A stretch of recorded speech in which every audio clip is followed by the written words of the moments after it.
આજે વિધાનસભાના સન્માન્ય ગૃહમાં તારાંકિત પ્રશ્નમાં નર્મદા જિલ્લાના જે જંગલ વિસ્તાર છે જ્યાં ખેતીવાડીની લાઈન વીજળી પહોંચી નથી શકતી ત્યાં પીએમ કુસુમ યોજના અંતર્ગત સિંચાઈ માટે જે સોલાર પંપ આપવામાં આવે છે એને લઈને ચર્ચાઓ હતી ત્યારે માનનીય મંત્રીશ્રીને અમે જણાવ્યું કે એમાં યુએસપીસી જે યુનિવર્સલ સોલર પંપ કંટ્રોલ કે સિંચાઈના સમય સિવાયના જે ઉર્જા સોલર દ્વારા સંગ્રહ કરી શકે અને એ ઉર્જાનો ઘર વપરાશ કૃષિ અને પશુપાલનને લગતા સાધનો ચલાવી શકાય એના માટે સોલર પંપમાં યુએસપીસી લગાડવા માટેની અમે માંગ કરી છે. માનનીય વડાપ્રધાનશ્રીએ અગાઉ પણ એમની મન કી બાતમાં આ વાત મૂકી હતી અને રાજસ્થાનમાં પોતે એ ડેમો પણ એમણે જોયો છે. ત્યારે ગુજરાતમાં ખેડૂતોને યુએસપીસી લગાડીને સોલર પંપ આપવામાં આવે એની વાત કરી છે. બીજું કે જે પણ સોલર પંપ પૂરી પાડવા માટે એમ્પેનલ થયેલા વેન્ડરો છે એ વેન્ડરોના માત્ર એડ્રેસ એ લોકો આપી દે છે.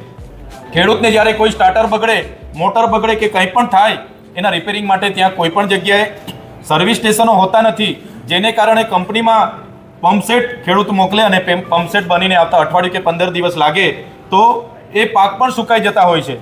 આજે અમે માનનીય મંત્રીશ્રીને કીધું છે કે તાલુકા કક્ષાએ દરેક વેન્ડરનું પોતાનું સર્વિસ સ્ટેશન હોય અને જ્યારે પણ કોઈનું કંઈ બગડે છે તો ત્યાં ત્યાંનું રિપેરિંગ થાય એની માંગણી અમે વિધાનસભાના ગૃહમાં કરી છે. ત્રીજું, જે પણ વેન્ડરો જેને પણ એમ્પેનલ કરવામાં આવેલા છે 2-3 એજન્સીઓ સિવાયના જે બીજી એજન્સીઓ છે જેમ કે દર્શનીલ ઇલેક્ટ્રોમેશન છે અને રોટોમક મોટર જેવી એજન્સીઓ દ્વારા ફોર્મ ભરતી વખતે પણ આજે મંત્રીએ કીધું કે 1 રૂપિયો ખેડૂતોએ આપવાનો નથી, છતાં ફોર્મ ભરતી વખતે આ દર્શનીલ ઇલેક્ટ્રોમેશન કરીને એક એજન્સી છે, એક રોટોમક કરીને છે, એ લોકો દ્વારા ફોર્મની સાથે 1000 રૂપિયા લેવામાં આવે. જ્યારે સ્ટ્રક્ચર ઊભું કરવામાં, ફાઉન્ડેશન કરવામાં પણ 1500 રૂપિયા લેવામાં આવે છે એવી ફરિયાદો અમને મળી છે. એ જ પ્રકારે જે એસ્ટિમેટ પ્રમાણે 300 ફૂટ મોટર બોરની અંદર ઉતરવાની માટેની જોગવાઈ છે ત્યારે આ કંપનીઓ 200 મીટર, 210 ફૂટ કે 230 ફૂટ, 250 ફૂટ અમુક કંપનીઓ ઉતારીને મોટર અદ્ધર લટકાવીને જતી રહેતી હોય છે, જેના કારણે 1-2 કલાક જ સિંચાઈનું પાણી ચાલે અને મોટર બંધ થઈ જતી હોય છે. ત્યારે એસ્ટિમેટ પ્રમાણે એની ક્વોલિટી જે પણ સ્પેસિફિકેશન નક્કી થયા છે એ પ્રમાણે જ ત્યાં કામ થાય એની તપાસ કરવામાં આવે એની પણ અમે આજે વિધાનસભાના સન્માન્ય ગૃહમાં માંગ કરી છે. બીજો જે મારો તારાંકિત પ્રશ્ન હતો કે નર્મદા અને છોટાઉદેપુર જિલ્લામાં જેટલા પણ પ્રાથમિક આરોગ્ય કેન્દ્ર છે, સામૂહિક આરોગ્ય કેન્દ્ર છે, જનરલ હોસ્પિટલો છે એમાં સવર્ગના કેટલી જગ્યાઓ ખાલી છે તો આપ જોઈ શકો છો લગભગ 30% જેટલી જગ્યાઓ તમામ વર્ગ 1, વર્ગ 2, વર્ગ 3 અને વર્ગ 4ની આજે એ વિસ્તારમાં ખાલી છે.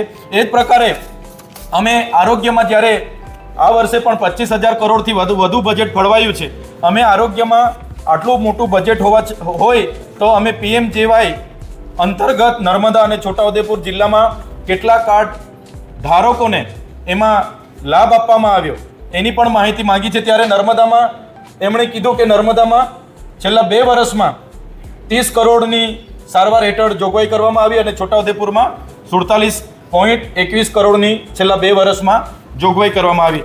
આમ નર્મદાની વસ્તી ખૂબ વધારે છે, 30 કરોડ અને જે 47 કરોડની વાત થાય છે ખૂબ જ ઓછી નર્મદા જિલ્લાના લોકોને આનો લાભ થયો છે. એ જ પ્રકારે સાથીઓ મારો જે 84 ક્રમાંકનો જે પ્રશ્ન હતો વિધાનસભાના સન્માનક ગૃહમાં એનો જવાબ માન્ય મંત્રીશ્રીએ જે આપ્યો છે, અમે પૂછ્યું હતું કે નર્મદા અને તાપી જિલ્લામાં સરકારી હોસ્પિટલોમાં આરોગ્ય કેન્દ્રમાં જિલ્લામાં કેટલી સબવાહિનીઓ છે.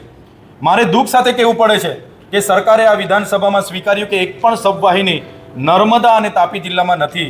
સાથીઓ નર્મદા જિલ્લો એ સ્ટેચ્યુ ઓફ યુનિટીનો જ્યાં આવી છે, જે વિશ્વની સૌથી ઊંચી પ્રતિમા છે એ નર્મદા જિલ્લો છે, ત્યાં નર્મદા બંધ આવેલો છે, છતાં એક પણ સબવાહિની નથી.